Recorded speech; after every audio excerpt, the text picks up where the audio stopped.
जय हिंद दोस्तों। एंजल चकमा 17 दिनों तक लगातार जिंदगी मौत से लड़ने के बाद देहरादून के ग्राफिक एरा अस्पताल में आखिर एंजल ने अपना दम तोड़ दिया। बीएसएफ में सेवा दे रहे एंजल चकमा के पिता की आखिरी उम्मीद टूट गई, जो कि 17 दिनों से लगातार देहरादून के अस्पताल में अपने बेटे की जिंदगी को बचाने की जद्दोजहद कर रहे थे। उस मां के अब आंसू कभी नहीं रुकने वाले हैं, जिसने 17 दिनों तक लगातार अपने बेटे को बचाने का हर वो भरसक प्रयास किया। भगवान ने उसकी गोद को सूना कर दिया। भगवान भी कितना बेरहम निकला। उन्हीं 6 नशे में धुत अपराधियों की तरह ही भगवान भी बेरहम निकला। उसने एंजल को एक आखिरी मौका भी नहीं दिया। उसकी मां के उस लाल को छीन लिया, उसके पिता के उस लाल को छीन लिया, उसकी आखिरी उम्मीद को छीन लिया। आखिर त्रिपुरा का रहने वाला एंजल चकमा क्या गुनाह किया था? उसका यही गुनाह था कि वो चाइनीज सा दिखता था। उसका नाक नक्श चाइनीज दिखता था। त्रिपुरा के उस लाल की क्या गुनाह, क्या गलती थी, जिसके कारण चिंकी चाइनीज मोमोज कहते हुए नशे में धुत उन अपराधियों ने बड़ी बेरहमी से, कड़े से, चाकू से इतना मारा, उसके पेट में चाकू गोद दिया, उसके गले को कड़े से तब तक पीटा जब तक उसका गला फट नहीं गया। और लगातार 17 दिनों तक मौत से लड़ता रहा। आखिरकार एंजल चकमा ने 24 दिसंबर के बाद बोलना बंद कर दिया। 20 दिसंबर को सांस लेना बंद कर दिया। माइकल चकमा ने वो दर्द भरी कहानी, सेलाकुई थाना क्षेत्र देहरादून के उस मार्केट की वो कहानी रो रोकर बयां की। माइकल चकमा अपने भाई के साथ ही मौजूद था।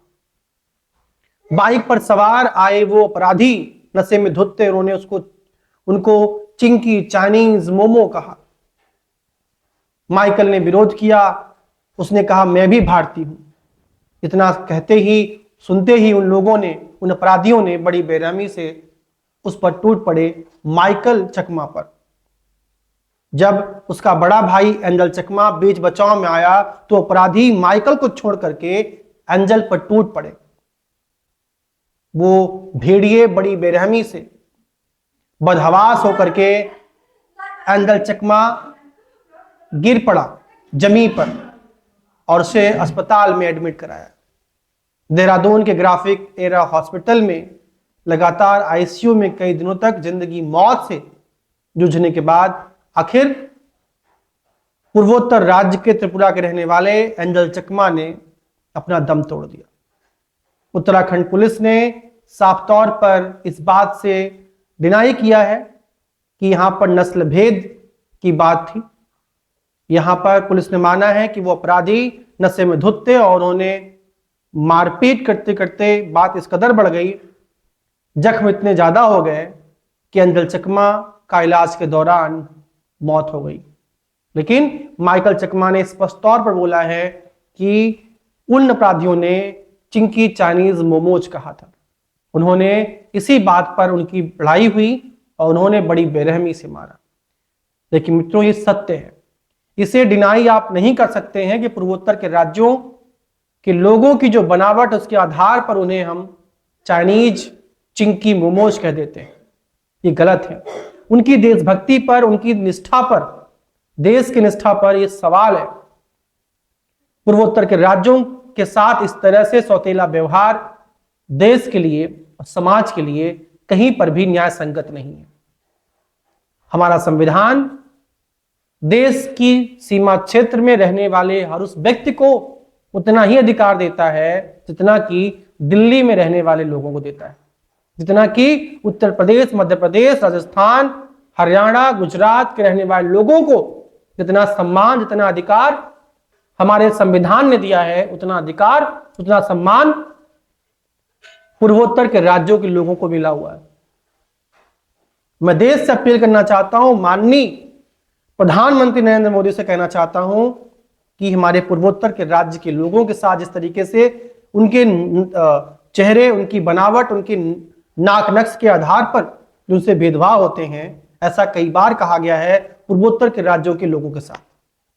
तो मित्रों, अंजल चकमा के उस बहादुर पिता जिन्होंने बीएसएफ में अपनी सेवाएं दी हैं, उनसे पूरा देश माफी मांगना चाहता है कि अंजल चकमा के साथ जो हुआ वो गलत हुआ। पूरा देश शर्मिंदा है और उस बहादुर पिता, उस बहादुर मां को भगवान वो ताकत दे, वो हिम्मत दे कि अपने लाल के जाने के उस गम को सह सके, और उनके छोटे भाई माइकल चकमा को भी वो हिम्मत भगवान वो ताकत दे कि वो अपने भाई के जाने के उस दर्द को सह सके, क्योंकि उसके सामने वो घटनाएं घटी जिस घटना ने उसके भाई की जिंदगी छीन ली। दोस्तों, पढ़ाई के लिए उत्तराखंड के देहरादून आए, एमबीए की पढ़ाई कर रहे दोनों भाई, और फाइनल ईयर में था एंजल चकमा। उसकी मल्टीनेशनल कंपनी, फ्रेंच कंपनी में जॉब भी लग गई थी। कुछ महीने पहले ही जब त्रिपुरा अपने घर गया था तो उसने अपनी मां से कहा था कि मां, अब तुम मेरे साथ रहोगी, जहां मैं जॉब करूंगा तुम मेरे साथ वहीं रहोगे। उसने पिता से कहा था, पिताजी अब आप बीएसएफ से वॉलेंटरी रिटायरमेंट ले लो, अब आप मेरे साथ रहोगे, बाकी जिंदगी अब आपको कष्ट में नहीं बिताना पड़ेगा। आपके बेटे की फ्रेंच कंपनी में बड़े पैकेज के तहत जॉब लग गई है। अब वो लाल कभी भी अपनी मां और पिता के साथ नहीं रह पाएगा। उस पिता को वो दुख सहने की ताकत मिले। जय हिंद, जय भारत।